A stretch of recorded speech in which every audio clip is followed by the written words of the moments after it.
50 centavo.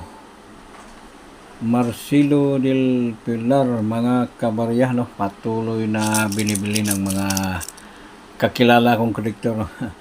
Marami akong kakilalang kolektor dito, guys, sa FB, no? Marami talagang ito talagang binibili nito, guys, no? Mahal-mahal ang bilihan nila dito. So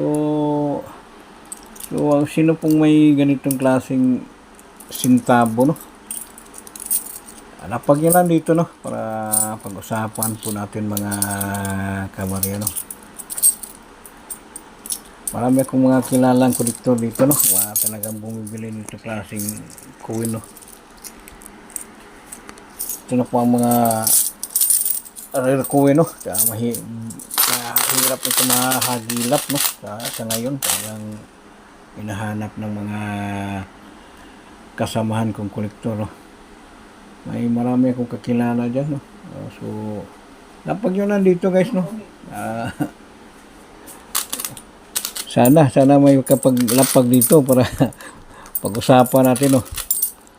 Sana ang pwedeng ibinta, no? Mga kabarya. Ayun. Ito, kasama na po ito sa series, no? Sa Flora and Fauna series, no? Sa frame, no? Talagang marami ang nangungulikta dito, guys, no? Sa ginagawa nilang frame, no? Ano? Ako bumibili pa rin, pero buong frame. Pag may ganitong buong frame, talagang bibilihin ko.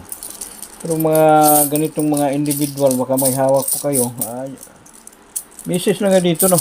Just comment below lang, no? O pasin yung mga barya nito dito sa amin para pag-usapan natin, no? May mga kakilala akong mga bumibili nito, no? Yan, no?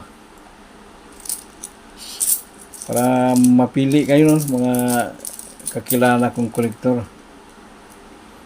Patuloy silang bumibili nito, no? Mga old coin. Yan. Sana mabilhan din po kayo, no?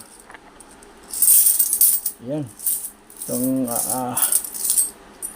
pagkahirap na ito mahanap, no? So, lapag nyo lang dito, no? Huwag na kayo magpatumpik-tumpik, mga kabarya. Sayang yung mga old coin dyan, no? Marami akong mga kilala. Sige. Dito lang po, no? Maraming salamat, mga kabarya. Thank you.